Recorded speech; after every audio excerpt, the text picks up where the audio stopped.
మహేంద్ర సింగ్ ధోని సంచలన నిర్ణయం తీసుకున్నాడు. సిఎస్కే కెప్టెన్సీ బాధ్యతల నుంచి తప్పుకున్నాడు. ధోని స్థానంలో రుతురాజ్ గైక్వాడ్ ను జట్టు సారథిగా ఎంపిక చేసినట్లుగా సిఎస్కే యాజమాన్యం వెల్లడించింది. ఈ సీజన్ ఐపీఎల్ మొత్తం మ్యాచ్లన్నిటికీ రుతురాజ్ గైక్వాడ్ సారథ్యం వహించినట్లు చెన్నై జట్టు స్పష్టం చేసింది. ధోని తీసుకున్న ఈ సంచలన నిర్ణయంతో అభిమానులు షాక్ లో ఉన్నారు. ఐపీఎల్ ప్రారంభానికి కొన్ని గంటల ముందు కీలక మార్పు చోటు చేసుకుంది. చెన్నై జట్టుకు 5 టైటిల్స్ అందించిన మహేంద్ర సింగ్ ధోని కెప్టెన్సీ బాధ్యతల నుంచి తప్పుకున్నాడు. రుతురాజ్ గైక్వాడ్ కు సారథ్య బాధ్యతలు అప్పగించాడు. 2019 నుంచి చెన్నై జట్టులో సభ్యుడిగా ఉన్న గైక్వాడ్ పైనే యాజమాన్యం నమ్మకం ఉంచింది. కెప్టెన్సీ బాధ్యతలు అప్పగించింది. రుతురాజ్ గైక్వాడ్ చిన్నప్పటి వరకు చెన్నై తరపున 52 మ్యాచ్లు ఆడాడు. 2021లో చెన్నై జట్టు టైటిల్ సాధించిన సమయంలో గైక్వాడ్ అద్భుతంగా రాణించాడు. ఆరెంజ్ క్యాప్ అందుకున్నాడు. జట్టు గెలుపులో కీలకంగా వ్యవహరించాడు. ఈ సీజన్ లో చెన్నై జట్టుకు కెప్టెన్ గా వ్యవహరిస్తున్న గైక్వాడ్ కు మహేంద్ర సింగ్ ధోని నుంచి పూర్తి సహకారం లభించనుంది. మహేంద్ర సింగ్ ధోని 2008 నుంచి చెన్నై జట్టుకు కెప్టెన్ గా ఉన్నాడు. ఇప్పటి వరకు చెన్నై 2012 మ్యాచ్లు ఆడగా అందులో 128 మ్యాచ్లు గెలిచింది. 82 మ్యాచ్ల్లో మాత్రం ఓటమి పాలైంది. మొత్తం 5 టైటిల్స్ గెలిచింది. గత ఏడాది అహ్మదాబాద్ లో జరిగిన ఫైనల్ మ్యాచ్ లో గుజరాత్ టైటాన్స్ జట్టును ఓడించి టైటిల్స్ నెగ్గింది సిఎస్కే. 2022లో కూడా ధోని సారథ్య బాధ్యతల నుంచి తప్పుకోవాలని చూశాడు.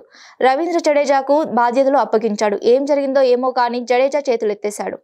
8 మ్యాచ్లు పూర్తయిన తర్వాత జడేజా టోర్నీ నుంచి తప్పుకున్నాడు. దీంతో ధోని మరోసారి కెప్టెన్సీ బాధ్యతలను మోయాల్సి వచ్చింది. గత ఏడాది కూడా ధోని పూర్తిగా ఫిట్ గా లేకపోయినా తన అభిమానుల కోసం, జట్టు యాజమాన్యం కోసం బాధను భరిస్తూ ఆడాడు. జట్టును ముందుకు నడిపించాడు. అసలు సిసలు కెప్టెన్ అనిపించుకున్నాడు. ఈ సీజన్ లో కెప్టెన్సీకి గుడ్ బై చెప్పిన ధోని యంగ్ బ్యాటర్ రుతురాజ్ గైక్వాడ్ కు పగ్గాలు అప్పచెప్పాడు. ఈ విషయాన్ని తెలియజేస్తూ చెన్నై సూపర్ కింగ్స్ ఫ్రాంచైజీ తమ అధికారిక ట్విట్టర్ అకౌంట్ లో ఓ పోస్ట్ పెట్టింది. సారథ్య బాధ్యతల్ని రుతురాజ్ గైక్వాడ్ కు ధోని అప్పగించాడని తెలిపింది. అయితే సిఎస్కే ప్రకటించక ముందే ఈ విషయం బయటకు వచ్చింది. ఐపీఎల్ సీజన్ మరికొన్ని గంటల్లో ప్రారంభం కానుండడంతో అన్ని జట్ల కెప్టెన్లతో కలిసి గురువారం ఈ ఫోటో షూట్ నిర్వహించారు. అందులో అన్ని టీమ్స్ తరపున ఆయా కెప్టెన్స్ హాజరయ్యారు. అయితే సిఎస్కే తరపున ధోనికి బదులు రుతురాజ్ వచ్చాడు. దీంతో చాలా మందికి అక్కడే అనుమానం వచ్చింది. అయితే ఏదైనా కారణం వల్ల మాహి రాలేక అతన్ని పంపాడని అంతా అనుకున్నారు. కానీ సిఎస్కే అధికారికంగా ప్రకటించడంతో రుతురాజ్ కొత్త కెప్టెన్ అనే క్లారిటీ వచ్చేసింది. హిట్ టీవీ ప్రెజెంట్స్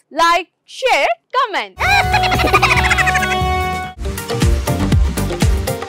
టీవీ వాళ్ళకు కూడా నేను ఒక సర్ప్రైజ్ ఇద్దాం అనుకుంటున్నాను. మీరు మాత్రమే జెస్సీ ఎందుకు అయ్యారు? ఇలాంటి అమ్మాయిలకి పిలవడానికి బాగుంటుంది. చందు సాయికి like you and have a జనాలకి ఒక పేరు నచ్చిందంటే దీనికి ఒక ప్రాసెస్ ఉంటుంది. ఎందుకు ప్రాసెస్? డైరెక్ట్‌గా వెళ్ళిపోదాం. ఏదైనా ఒకటి మర్చిపోయినావా నువ్వు? మర్చిపోయినా మేడం. ఏం మర్చిపోయావు? నా గుండె.